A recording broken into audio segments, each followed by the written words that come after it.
Olá, saúdo cada um de vocês com a graça e a paz de nosso Senhor Jesus Cristo. Amém?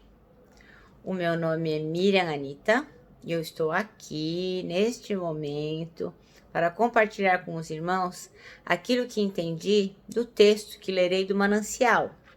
O texto chama-se Amando em Meio ao Sofrimento. E esse texto faz parte do Manancial, que é uma publicação de meditações diárias da União Feminina Missionária Batista do Brasil, ok? Dito isto, vamos iniciar orando. Senhor, nós precisamos de Ti, precisamos que Tu estejas entre nós para que possamos ter ouvidos de ouvir. Fica conosco, Senhor, nessa nossa reflexão e guarda-nos, perdoando-nos dos nossos pecados. É o que te pedimos em nome de Jesus. Amém. Bom, irmãos, então o texto hoje é João, lá no Novo Testamento, capítulo 19, versículos 25 a 27. E diz assim: perto da cruz de Jesus estavam sua mãe, a irmã dela Maria, mulher de Cleopas, e Maria Madalena. Quando Jesus viu a sua mãe ali, e perto dela o discípulo a quem ele amava, disse à sua mãe: aí está o seu filho.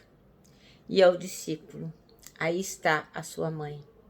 Daquela hora em diante, o discípulo a recebeu em sua família. Jesus sempre cuidando, né, irmãos? Porque, obviamente, naquela época, uma pessoa que não tivesse quem cuidasse dela, né, teria muitos problemas. E João, então, agora ia passar a cuidar de Maria. Bom, o nosso texto de hoje fala sobre amando em meio ao sofrimento. E o versículo que a irmã Prisca Lessa escolheu foi os versículos 26 e 27. Prisca Lessa foi quem escreveu o texto. E o versículo diz assim, os versículos dizem assim: quando Jesus viu sua mãe ali, e perto dela o discípulo a quem ele amava, disse à sua mãe: aí está o seu filho. E ao discípulo: aí está sua mãe. Naquela hora em diante, o discípulo a recebeu em sua família. Bom, então na crucificação, Jesus experimentou o pior momento da vida dele. Lembrando que ele era homem. Ele estava aqui encarnado, então ele sofria tudo que a gente sofre. Então, ele carregou sobre os ombros dele o peso da cruz e com o peso da cruz carregou o pecado de nós todos, o terrível peso da ira de Deus. Então, ele enfrentou o horror da morte, cansaço, sede e dor. E apesar do tamanho do sofrimento, mesmo assim, Jesus demonstrou seu amor por Maria, sua mãe. E ele proveu alguém para que cuidasse dela, para que assumisse o lugar que ele estava deixando vago, que era o lugar de filho, que era o filho primogênito, no caso. Então, o texto diz que demonstrar amor em meio à dor é muito difícil mesmo. É muito mais fácil amar quando a gente não está sofrendo, né, irmãos? Então, a nossa tendência pecaminosa é colocar os nossos sentimentos, os nossos problemas, as nossas frustrações em primeiro lugar. Depois é que vem o outro, né? Então, muitas vezes a gente usa a dor como justificativa. Então, a gente diz assim: não, eu não vou fazer isso, eu não vou enfrentar esse desafio, porque agora não é o meu momento. Não tenho condições de proferir uma palavra doce. Nessa situação que eu me encontro, eu só vou fazer coisas ruins, só vou proferir palavras amargas. Então, a gente acaba deixando de dar atenção, de abraçar e de atender a necessidade do outro. Por quê? Porque a gente não segue o mandamento e não ama o outro como ama a si mesmo. Então, a gente acaba se tornando rude e impaciente. Agora, quando a gente olha para a cruz de Jesus, a gente aprende que nem mesmo o pior sofrimento do mundo justifica a falta de amor. Jesus nos amou a despeito de todo o sofrimento que ele estava passando. Então, é difícil olhar para as necessidades dos outros quando a gente está sofrendo. Mas Jesus, ele olhou. Então, ele viu como a sua mãe Maria iria sofrer em meio àquele povo, àquela sociedade, sem o seu primogênito e ficando abandonado. Então, ele teve essa preocupação. Então, ele não só teve a preocupação por Maria, mas também por aqueles homens que estavam sendo crucificados com eles ali. Então, ele também se preocupou com os seus discípulos que estavam lá e também se preocupa comigo e com você. Jesus se preocupa conosco. Então, a gente não pode deixar que o sofrimento seja uma desculpa, uma licença para a gente ser insensível e ausente. Ah, eu não posso te ouvir, eu não posso te acolher porque eu estou sofrendo. Não, isso não pode ser uma desculpa. Porque Cristo nos ensina o verdadeiro amor. E Cristo nos ensina que o verdadeiro amor não se deixa vencer pelo sofrimento. Ele foi prova disso. Porque maior sofrimento que o que Jesus sofreu, não há. Então, que a gente possa amar pelo mesmo motivo. E mesmo em meio às aflições, que a gente possa demonstrar o nosso amor. Amar como Jesus Cristo amou. Amar até o fim. E esse texto aqui me fez lembrar de uma história que aconteceu, que dizem ser verdadeira, num abrigo para crianças, uma espécie de creche que havia lá no Vietnã. E lá estava o menino Heng. Ele e todos os seus colegas, que eram crianças abandonadas, que não tinham pais, nem mães, nem responsáveis, viviam ali, naquele abrigo. E aquele abrigo ele era liderado por missionários. E os missionários, durante todo o tempo, ensinavam as crianças sobre o amor de Jesus Cristo, sobre a solidariedade. Perguntavam sempre às crianças quem aceitava o sacrifício de Jesus na cruz, quem é que cria que ele ressuscitou e estava ali para amá-los, perdoá-los e ser o Senhor da vida deles. Então, os missionários tinham um excelente trabalho. E as crianças amavam muito aqueles missionários. Especialmente Heng.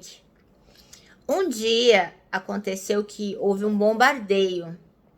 E uma bomba caiu bem próximo ao abrigo, destruindo parte dele, matando o casal de missionários, algumas crianças e deixando todas as outras feridas.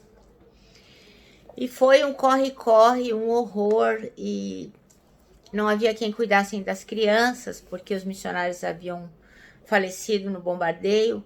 E passou algum tempo, chegou alguns soldados da Marinha que vieram ajudar aquelas crianças.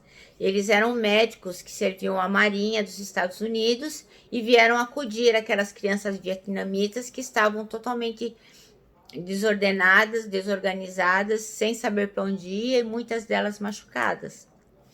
E eles não sabiam falar em vietnamita e tentavam fazer o melhor que podiam. E eles viram que uma menina estava muito mal, ela estava às portas da morte. Não haveria nenhuma salvação para ela se não houvesse quem fizesse a doação de sangue para ela. Um sangue que fosse compatível. E eles, com aquele inglês tentando arranhar, tentando fazer as crianças entender, arranhando a língua vietnamita, tentavam se fazer compreender, porque eles estavam pedindo para as crianças quem é que poderia se candidatar a doar o sangue para aquela menina que estava já desfalecendo e já nas últimas. Enquanto eles estavam tentando dizer sangue, morrer, um menino lá atrás levantou a mão bem magrinha, devagarinho, e era o Heng.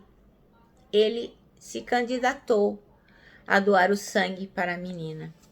Imediatamente, os soldados da Marinha Americana, que eram médicos também, vieram lá e já colocaram a menina que estava enferma e o menino Heng ao lado e já espetaram a agulha e o Heng começou a chorar baixinho. Chorava baixinho e a mãozinha estendida e chorava. E os enfermeiros do exército lá da Marinha perguntavam, está doendo? Hurt? E ele chorava, chorava, chorava. E eles tentiam adivinhar o que estava acontecendo com o Heng, mas ele não falava nada, ele apenas chorava e chorava muito. Bom, dali algumas horas chegaram ao local enfermeiras vietnamitas e os médicos americanos, preocupados com o Heng, disseram para a enfermeira, para uma das enfermeiras, por favor, verifique o que está acontecendo com o Heng, se ele está sofrendo muitas dores, se ele está apavorado, porque ele não para de chorar, ele não para de chorar. E aí a enfermeira vietnamita chegou próximo ao menino, tocou no ombro dele, ele chorando, muitas lágrimas sendo derramadas, a boquinha assim, bem comprimida. E a enfermeira foi conversando, explicando algumas coisas, e aí finalmente Heng sorriu. Aí os enfermeiros e os médicos americanos olharam para a enfermeira vietnamita e falou: o que foi que aconteceu? Ele está sofrendo? Está doendo alguma coisa? E a enfermeira vietnamita disse: não, é porque ele entendeu que vocês iriam tirar todo o sangue dele e doar para a menina. E ele iria morrer, por isso que ele estava chorando. E aí um dos médicos falou: me leve até o Heng, eu quero conversar com ele. E a enfermeira vietnamita falou: Heng, falando na língua dele, né? Heng, esse aqui é o doutor e ele quer fazer uma pergunta para você. Aí o doutor falou: Heng, se você achava que ia morrer, se você achava que eu ia tirar todo o seu sangue e você não iria sobreviver, por que é que você se ofereceu para doar o sangue para aquela menina? E aí a enfermeira vietnamita traduziu para o Heng. E ele respondeu de uma forma simples e objetiva. Sabe o que ele disse? Porque ela era a minha amiga. Bom, irmãos, o nosso manancial termina assim: o verdadeiro amor não se deixa vencer pelo sofrimento. Que possamos ter o desprendimento aqui do Heng, né? Que não se importou em doar a vida para sua coleguinha, achando que todo o sangue que ele tinha iria para sua amiga. Que nós possamos seguir o exemplo de Jesus Cristo, que em meio a tanto sofrimento e tanta dor, se lembrou de sua mãe Maria e a entregou para a responsabilidade do seu discípulo João. Que possamos ser fiéis. Amém? Bom, irmãos, então eu termino aqui com o meu abraço fraternal, o abraço de ursa, e a palavra de ordem que é saudades.